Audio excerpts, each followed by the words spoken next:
Hello, everyone. Welcome to Jazz and Conversation. It's Monday again. It's that time. We are almost recovered from our show last Monday. Woo! That was a big one. We recovered just in time to get this show together, and it's kind of like that. It's like, and then we'll be recovered for the next one, and so on and so on and so on. But tonight's show is going to be so fantastic. I'm very excited about our guest. He's so good that we devoted the whole show to him. He's such a fixture and such a legend that we decided, you know what could be better than Othello for the whole show. Absolutely. Plus, I'm just dying to find out about him.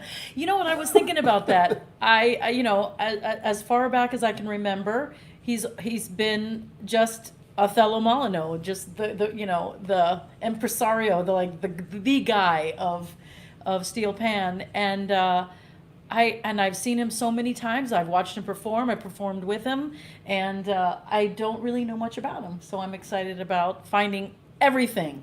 Everything. Every skeleton, every deep dark secret. I want to Fingers know crossed. about it. Yeah. So what we ended up doing is we're trying to figure out ways of bringing live music and keeping it happening.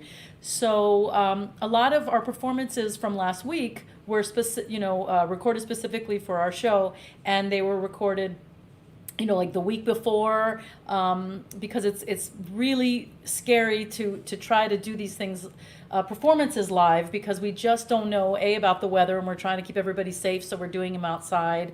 We don't know about internet connectivity, and so sometimes we have a great signal, and then Right. an hour later we'll have a terrible signal. So it's kind of scary to try to think about doing these completely live. So last night we went over to the best friends of the MJC, Steve and Giselle, Yep. and which we converted their carport into a stage, and with lights and sound and everything. And so now we've decided that we're going to call it the Jazzport. Ooh. I like So it. we went over to the Jazzport last night, and we Trademark.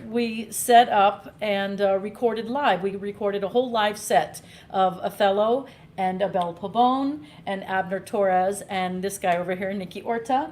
And so we're going to start out right away with, I guess, three of their songs that we recorded from last night. So specifically for this show, we are going to play for you this. Enjoy.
Yay! I'm telling you what, it's so good to hear live music. Wow. So good. That was fun to play. So, was that the hardest work you've done other than The this? only work I've done. I'll tell you, it was pretty interesting to get back together to playing, to playing period, but then to playing that intensity and that level of music. Yeah. I felt every month that you haven't played. Yes. But I enjoyed the heck out of it. Yeah, That's what sounded matters. fantastic. Well, you know what? I would love to just dig right in and talk to Othello. Let's bring on Othello Molineaux. Othello, how are you doing? Hold on a second. Hey, Othello. Hanging in, checking you all guys out. Checking yourself out too. How you doing? Hanging in, just quarantining. Yeah. Did it feel good to play? Listen, let me bring you in the stream again because there's a little delay. Hold on. Okay. All Let's right. see if that helps. Talk to us. So busy, all these weeks of not doing anything. It was good to play again. Yeah. Felt good, huh? It was great to hear you. I'm telling you, you've got such an energy about you when you play. It doesn't really matter that we haven't gotten together, and we would always practice and all that. So, but it's just the level's always so high and so musical. It felt great. Thank you. We haven't played in about 3 months, I guess. I think maybe more. Yeah. Well, the thing that I love too about watching you play is this intensity that we're talking about, but also how you just can go from loud to whisper soft, and it's your use of dynamics is just a beautiful thing. I love it. Yeah, thank you. Well, we practice hard and we practice a lot, and we try to do a lot with the drum. Yeah. Have to incorporate it with the conventional instruments. I wanted to. Nikki just put a comment on from Vivian Gonzalez saying "Love Othello," and now Vivian. exactly. So we all have a connection because my son was one of Vivian's students, and you were a mentor for the steel drum band that all of the students got to do. And so I wanted to talk to you a little bit about you teaching and your mentorship of that. I loved that program. I thought that was just Yeah, that's amazing. wonderful kids. And Vicky was special. She was very special also. Oh yeah, she's And incredible. had a good time with the kids.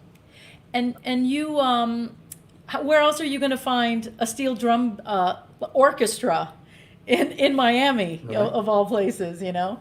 Well, they're coming along. I mean, slowly but surely, they're like more and more. you Yeah, know. that's I did the fantastic. Master Academy too. They have a good steel band too. Oh, that is so nice. So, And I wanted to ask you. So, like I said, this, and this is kind of like true of all our guests. People that I've known for years, and but don't know like so much history. Where were you born? in Longdonville, Trinidad, Okay, and when did you come Country. here? like 72, I think. And when did you start playing? Oh my gosh, look at you! Tell us about this picture, Othello. Oh, that's my first dog, Bonzo. Wow. I grew up with animals. This was like the country districts. My father was a headmaster, so we moved more than we should. They'd move him from school to school because he was the principal. And this is the place I was born. Wow. This is called Cunupia. And that was my first dog. Othello has a penchant for pets because one of the songs that we're going to play later on in the evening is Horatio, right? And wasn't Horatio a pet? Goat. Horatio, A pet goat. goat in the city. Oh my God! And how He did had, a you? room, he had a room in the house too. Is that true? Is that true? Is that like this is not? This is when you were back in Trinidad, not Oh, in here. South Miami, I'm telling Oh my God! Oh my God! There you go. Did you have a license for that goat, Othello? you. Not really. When did you start playing the steel pan? But actually, I started on piano, Okay. really. And but I also, that's when I was like 10 or 11. But I was always interested in the sound. And back in those days, they were just coming out of the ghetto. They weren't accepted socially. Right. So that was a challenge for me. Apart from loving the instrument and wanting to play the instrument, the fact that I was a principal's son Yeah. would then expect us to be Yeah. playing with the guys from the ghetto. So I definitely went against that and had my first steel band at about 17 years old. Did you have to hide it? No, Oh, okay. I mean, what happened is the neighborhood didn't think we could have done it, so they didn't worry to try to stop us. They thought it was impossible for me to do it. I Right. tuned all the pans. I learned to tune very early and tune all the pans, and that was like, yeah, I still it was- don't understand the whole pan thing. Every now and then on a break, I would sort of secretly go there and grab his little sticks and try and figure out the logic of it. And then I just realized he's insane. So I can't figure it out. There's actually no logical coherence. That is what's so interesting about the instrument. The fact that, you have to go all over to find the notes. But is there a set way that it's done, or does everybody kind of figure out their own thing? Well, just recently, my configuration is my own. But Okay. relatively recently, about 10 years ago, there's one standard lead pan. Now, that is done in like fourths and fifths. And most steel pans are like that. Okay. It only happened 10 years ago, the standardization of it? Yeah, that is Wow. standardizes. Oh, here's a question from the Miami Jazz Co-op right here. Look at this. Why do some call it steel pan and others call it steel drum? I don't know. There's no actual reason for that. Interchangeable. Because they were made out of steel drums. And the colloquial name for it among the players were like pans. They would call them pans. So Yeah. they're actually steel drums, actually. And so when you came here, you're already playing. I was already playing, but I was contracted to the Virgin Islands Hilton as a piano player. Oh my gosh. So I came up to the Hilton, and then I saw some Trinidadians with the instrument, but they were not sort of represented it professionally, or I mean, it was shameful, you know. So I decided to get myself a drum and show them how it should be presented, you know, and sort of got stuck with it. Do you feel, you don't feel stuck though, do you?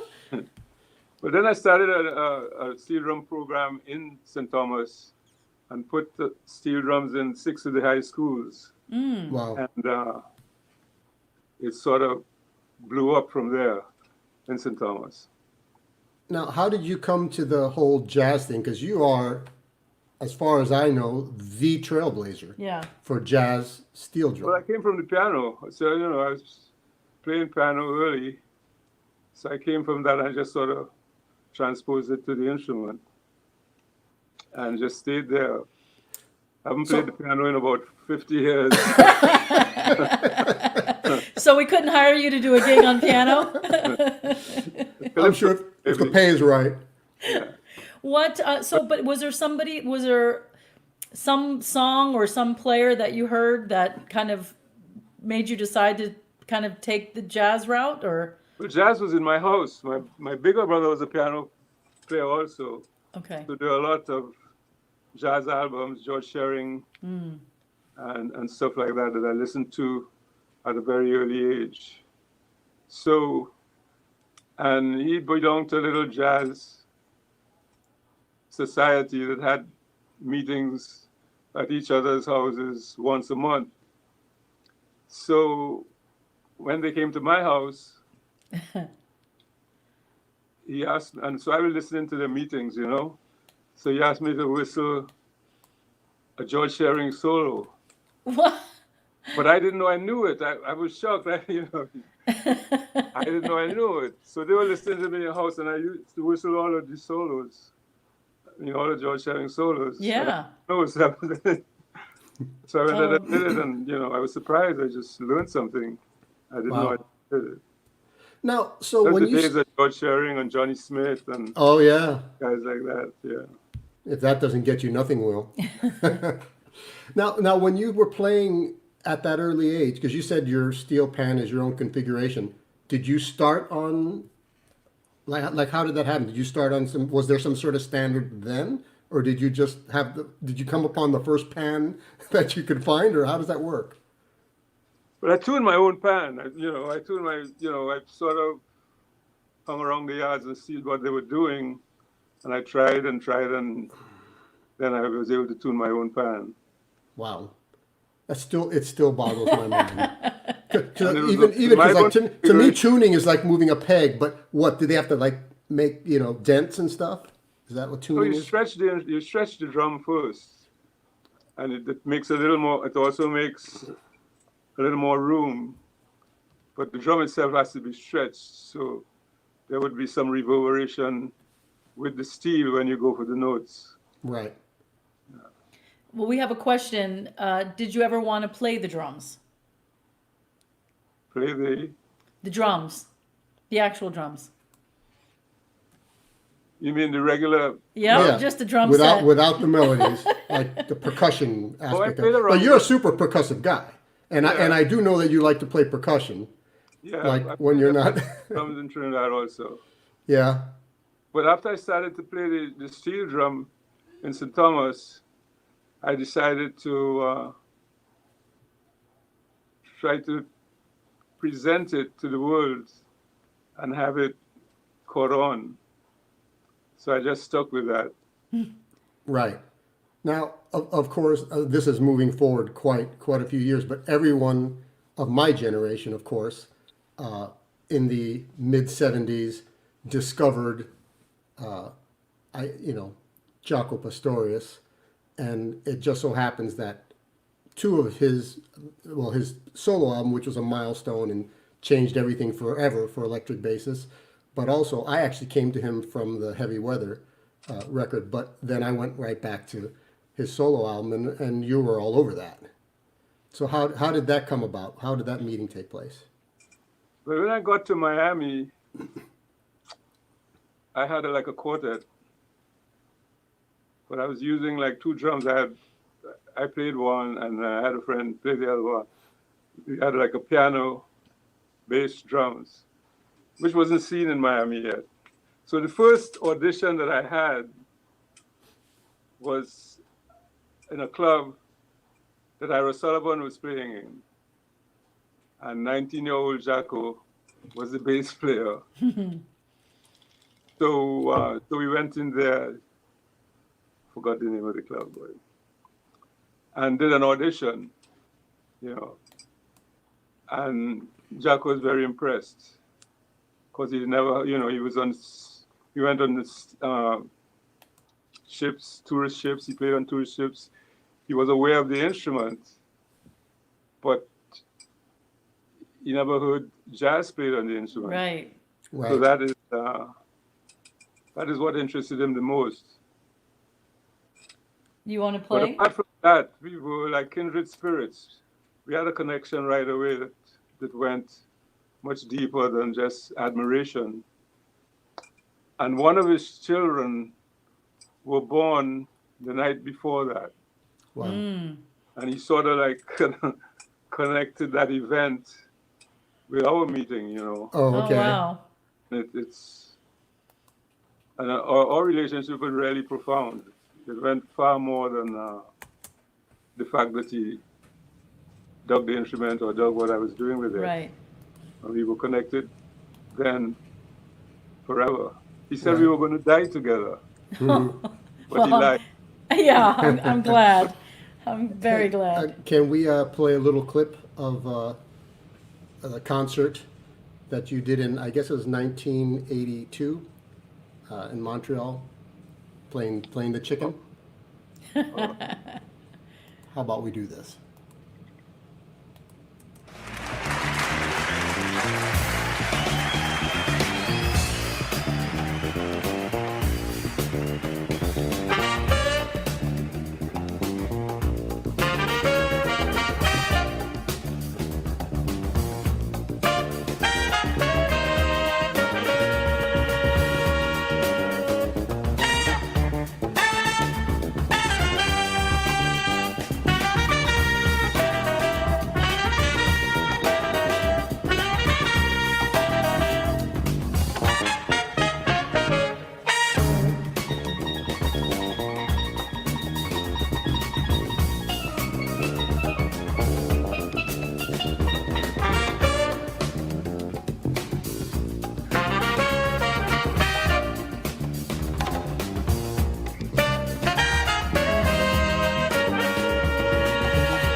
Yeah, that band didn't hurt either.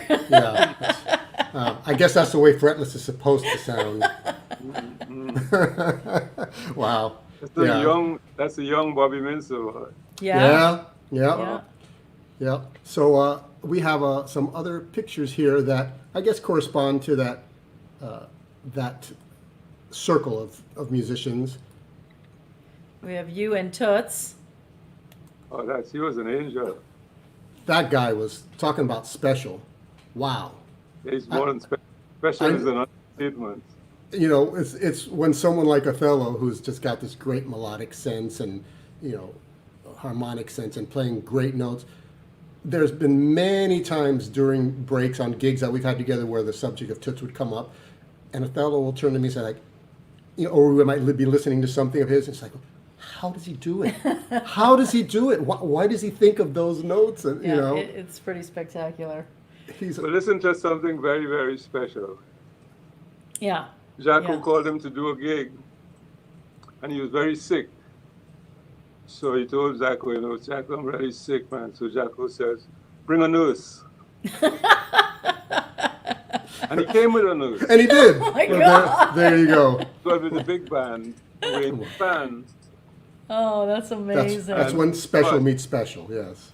we're in the bus, and there's horseplay, and guys are doing all sorts of stuff, and throwing beer on one another and stuff. He did it with the nurse, and he takes out the harmonica. And we Right. had like a 50-minute trip to go into a gig. He takes out the harmonica, and he starts to play.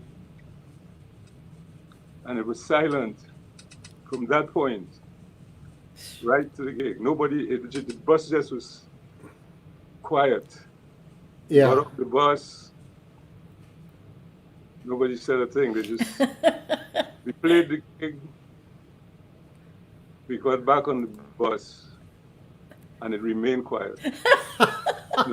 It was just like it still stayed with them. Yeah. And we right back for another hour with not a single word.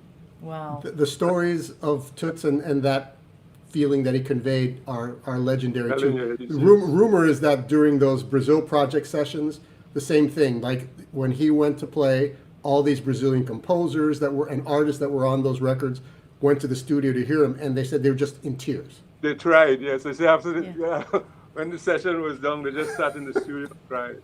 Well, it does seem like whenever I hear him, he's instantly recognizable, one. And then it seems like his heart is just coming straight out of the Yeah. harmonica. Somehow he was able just Yeah.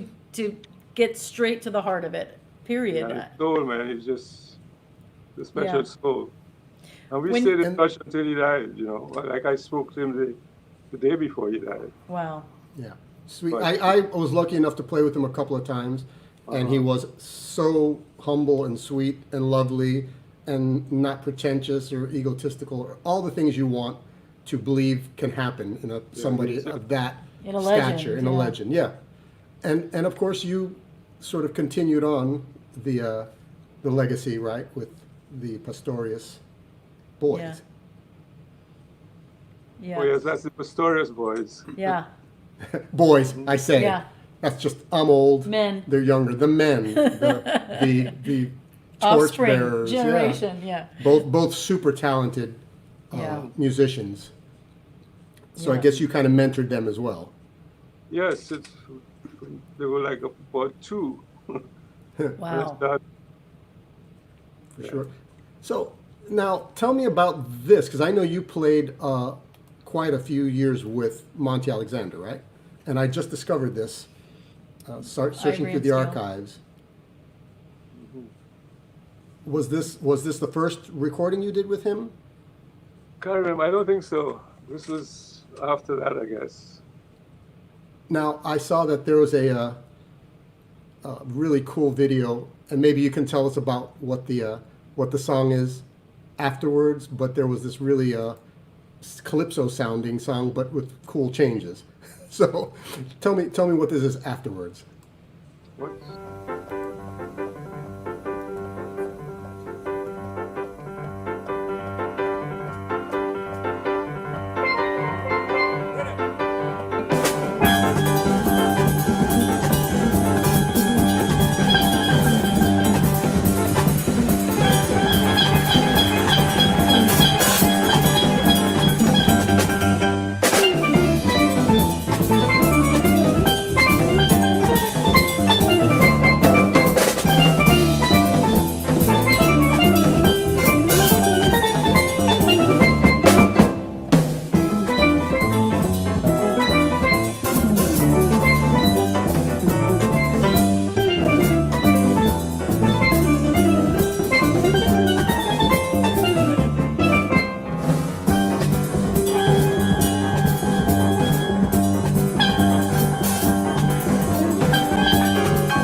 Not here now. What was that? Well, that's not Caribbean. That's South American. That's Is it? Molineaux. Wow. Yeah, that's something that Jamal used to play. So Monty stole it. Oh, did he now? Well, I guess you're hearing it here first. It sounds fantastic. Video. Yeah, that's with Japan. That's it's a long time ago. Oof.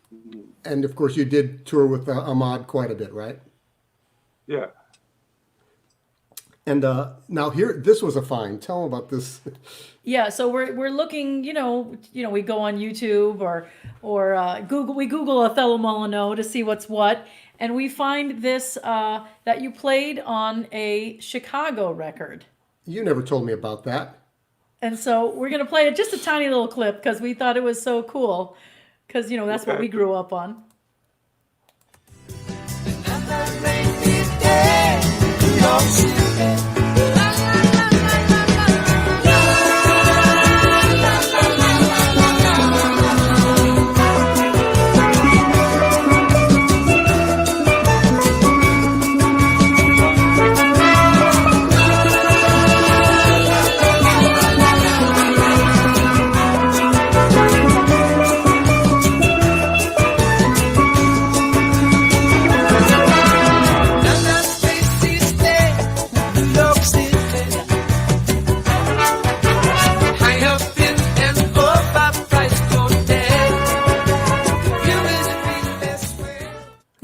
Who knew?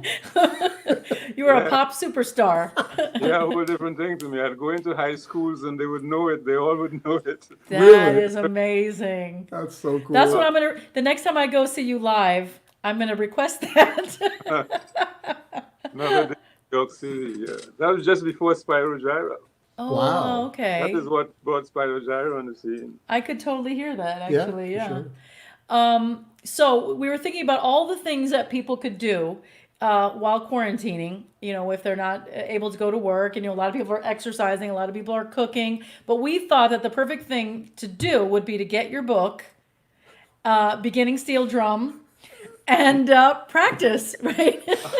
I mean, what better activity to do during quarantine than learn to play steel drum? Exactly. That was the first instructional drum they had, a book there. I That's the very imagine. first one. There were a lot now, but But now here's the question that comes to my mind. If your tuning is so particular to you, was this your tuning or was this a standard tuning? this was the standard tuning. Okay. But this is what everybody's playing. My drum was special. And I was too lazy to make the transition. Isn't that always the case? So you're still on your tuning, not the standard Yeah. tuning. Yeah. Yeah. And This so, is the standard tuning. but you could walk Which up to makes much any, more sense. It's like a cycle of fourths and fifths. right. Right. So you could walk up to any steel drum and play it once you figured out how it was tuned, or Sort of like the back, like the second pans and the guitar pans. It's because they're like standard also. right. Right. So last night, here we have Joe Donato in the house. Bravo, Tello. You sound great. Miss you, brother. Thank you, Joe. We have also Marissa Marissa Brooks. And Vivian Gonzalez says that was the first ever beginning pan book, just like you said. It's Wonderful amazing. Vivian. Yeah, well, she is. She was my favorite. Ray Mambo says, for decades, Othello has destroyed all anti-steel panist prejudice. That's right. That's true. He showed them. Now, Now, so last night we did our big shindig here at the jazz The port, jazz the port. jazz port, and we were going to record 6 songs, and not one of us remembered that we forgot to record one of your original songs. This Hannibal's Return. Who was Hannibal? Another pet, maybe? Yes, a dog. I bet you have a, yeah. Hannibal was lost. The whole band, including Abel, we were very, very downtrodden and sad. So that was written for Hannibal. Then the band members know he was going to return, but he never did. Oh, Well, So the that's song, right. happy, so it was a happy tune.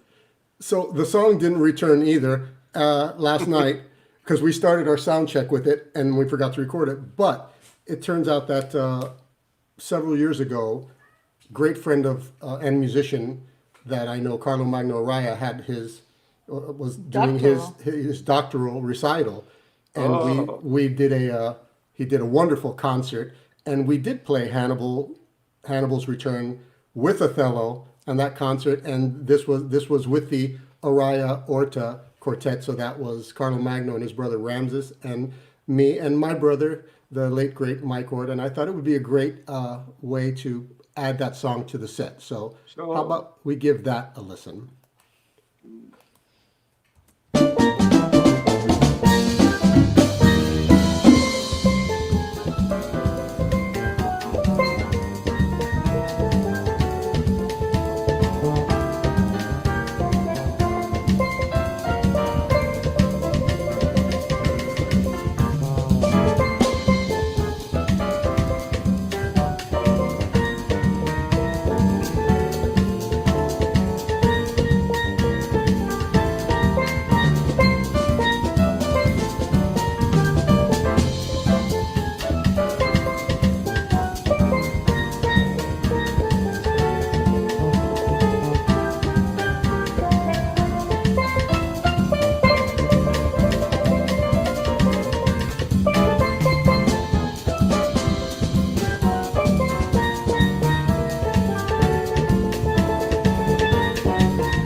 Yay! So good. Oh boy.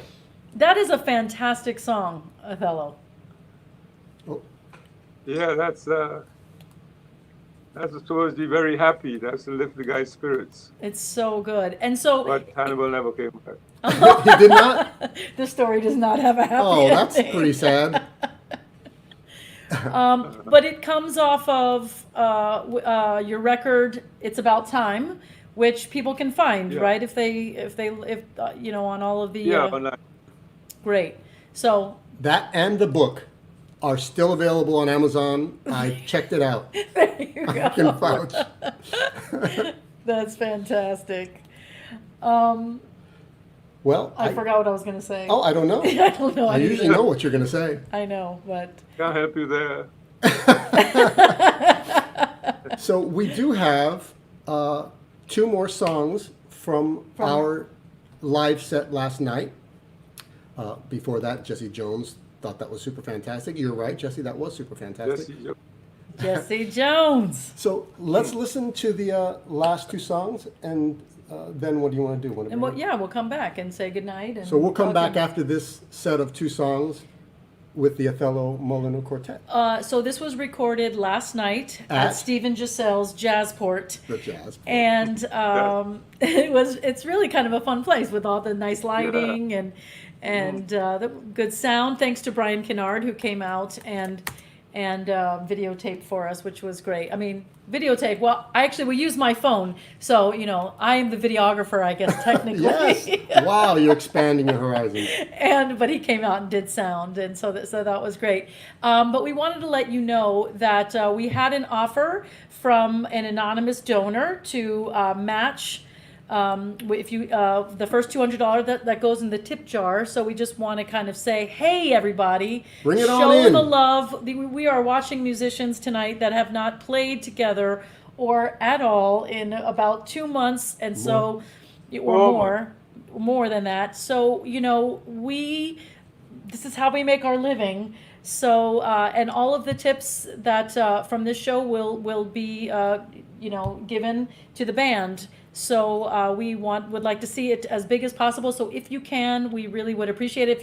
If you think about if you had to go to the Monday night jazz show, you would pay $10 and then buy a drink and whatnot, or $15 actually. It changed, but This is a bargain, is what we're saying. So here's the thing. I've had a lot of complaints that sometimes this doesn't work. And every time I've done it, it works. But maybe it is confusing. You text the number to 44321. And then Wait, you text, right. the number, word. no, the number 44321. That's Right, where you to send tip it. jar. No, Like I said, don't listen to me. don't listen to him. Text tip jar. The words tip jar in the subject matter, right, to the number 44321. It then sends you a little link to donate then however much you want. And it could be through PayPal or a credit card, but we really appreciate it. And we love our musicians and we want to support them as much as we can. So thank you in advance. By the way, that's exactly what I was trying to say. Was that what you were trying to say? Okay, because I know I guess it could be confusing. Okay, so now, it's working now. So Brenda says it's working. So does that mean that Brenda has opened up her heart and her Yes. wallet? We've got family. Valerie Jackson from Cincinnati says Yeah, hello. we've been seeing people from Brazil, from Cincinnati, from Norway. Puerto Rico. So we got an international audience. Okay, so now let's do it. Let's watch the video from the live from the Jazzport.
So good, so good.